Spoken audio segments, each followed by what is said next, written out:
Welcome to Everyday Linux User. In today's video we are looking at Fedora 43, but we are looking at the Kenoite Atomic desktop. And what makes this different from the ordinary Fedora is it's a locked down version of Fedora, and that might sound like a bad thing, but it uses the KDE desktop, and essentially what you install are containerized applications. It's fairly locked down, so it means you can't destroy the system by yourself. And it's perfect for the everyday Linux user in the sense that all you have to do is install applications, run the applications, and use the computer like you would with Windows. A lot of the power stuff that you need to do isn't there, or it's locked down, and you have to really work if you want to do any of that stuff. But if you just want to use your desktop as a desktop computer, then these sort of operating systems are great. So if we go to the Fedora website, previously you will have seen my video about Fedora KDE Plasma 43, and I found quite a lot of bugs with it, such as when I updated the system the first time, it went to a black screen with a cursor in the top. I found that RPM fusions weren't enabled by default, which meant it's difficult, like when you're watching a video, it's asking you to install other codecs, which means adding in the RPM fusion non-free and then installing the FFmpeg, replacing the FFmpeg free package. And then when I was changing the themes of the desktop wallpaper, it just crashed the Plasma desktop. So for a new user coming to Fedora, that would be quite unnerving and it would be quite a difficult experience. Now, where these Atomic desktops come in handy is that when you install them, they are just supposed to work. So there's none of this having to install codecs nonsense. Every time you install an application, it's supposed to have all of the things that that application needs from the outset.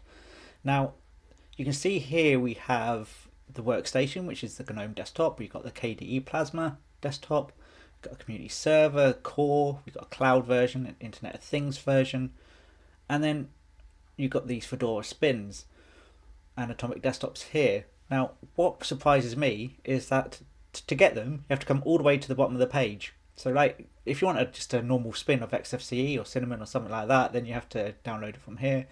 But if you want one of these Atomic desktops, you have to come down here. And I'm surprised they're not higher up on the web page, because I think they're perfect for the everyday Linux user and for ordinary computer users. Imagine you're a Windows user, you just want to use your desktop, but you don't want to use Windows, you want to use Linux. Something like Kinoite would be perfect. And let's see in this video if that's true or not. So if I went to Kinoite here, you can see it says the KDE Plasma desktop in an Atomic fashion.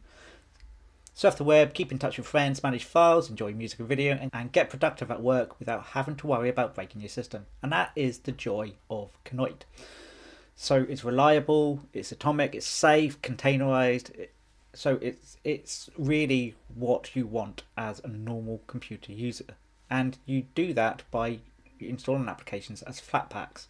There is this idea of RPM OS tree, but for the most users, you don't have to worry about that too much. It's not for you. What you're looking to do is install applications as Flatpaks. So we're going to close this down. So let's start off with something simple like connecting to the internet. We come down here, you click connect here, and you enter your password.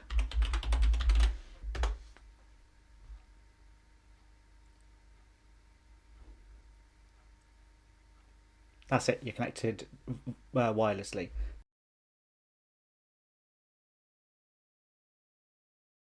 So you see there that I've just connected to Bluetooth, that works okay. And if I go to printers,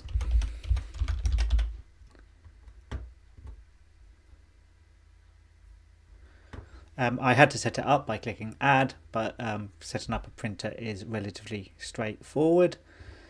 Application wise, I'll show you what came by default and what I've added. Where there's a dot, it means I've just installed some software. So I installed LibreOffice because that doesn't come by default. And I installed Kdenlive OBS, Spotify and VLC, at least it came by default. Internet, you get Firefox KDE Connect, which enables you to connect your phone to your desktop, an RDC client, and then a desktop sharing as well. On the graphics, you get color paint, and you get a scanning tool and a PDF viewer, and you get an image viewer. You get a couple of games by default, and like I say, LibreOffice I installed myself. The beauty of the whole Kenoite thing is that you install the software yourself, and you do that via the Discover Package Manager. So first thing to note is when you first load Discover, what you want to do is go into Settings, and up here you'll see a button that says Install FlatHub, and click that, and then you'll get this here, and that's what enables you to install other packages. So say for instance you want Chrome, obviously click on the Home tab and then type Chrome.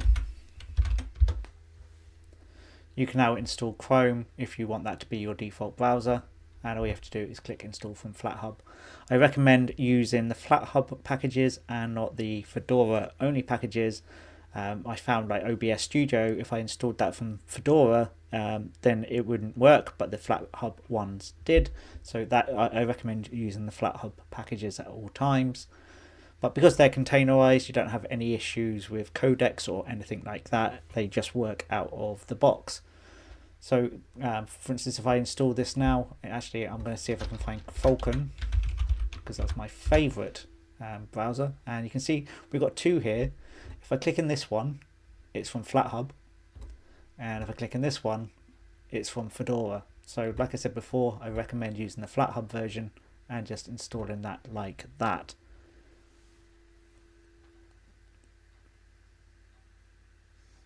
And you can see how easy it is to install packages. Now everything worked out of the box when I installed Fedora. I had no problems with updates or anything like that. I've not had any issues with Discover. I don't have to worry about codecs or anything. It just works. So if I go for Falcon now, that will load up. And you can see that's working perfectly fine, and we can go to my YouTube channel.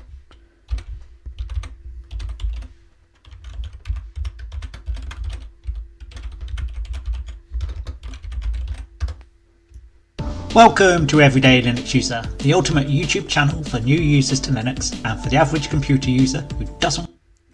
So there you can see my YouTube channel, the intro video started. Up here, if you haven't already, there's a subscribe button, and if you want, you can become a member. And if you join and become a member, you get access to videos earlier, and you also get different icons and emojis. It's only 99p, and it helps out the channel. Right, if we close that down, you can add it to the menu bar if you want. So I can right click and pin to Task Manager, and there you go. So now we can remove Firefox if we want, like that. And then that becomes on there. So we could do that with some of the other applications. So Kdenlive, we can pin that.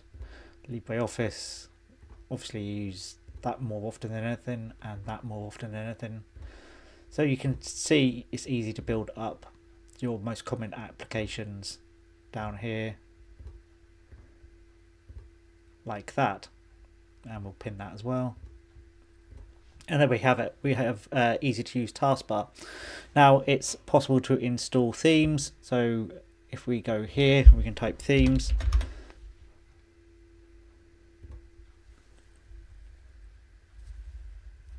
Now by default, you get this Fedora theme, and that's the one that I'm on already. But if I want to, I can go for this Breeze one. Now this does, in the same way that it did for Fedora, the main Fedora, it causes the Plasma to have an error appear, but it doesn't actually affect the system at all.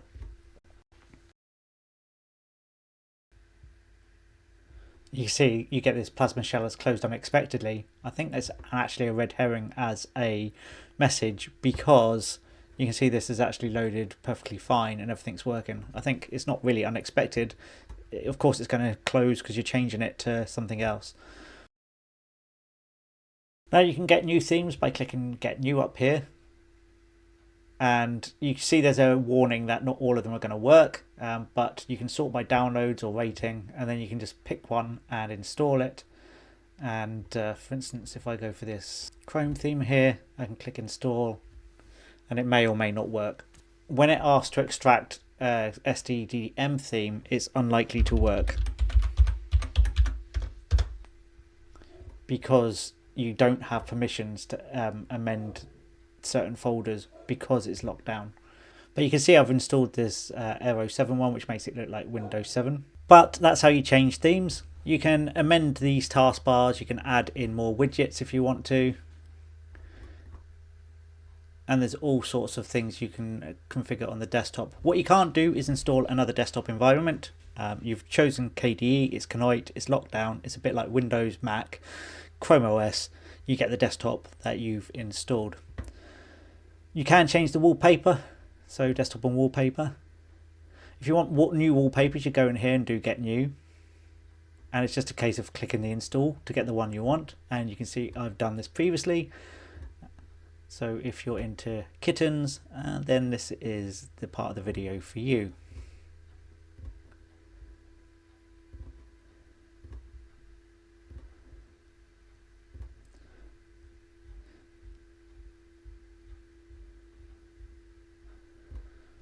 But I really like this one here, and so this is the one I'm going to do as the outro to the video.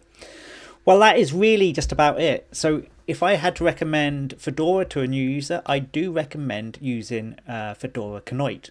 It's locked down, you can't break your system yourself, only Fedora can do that for you.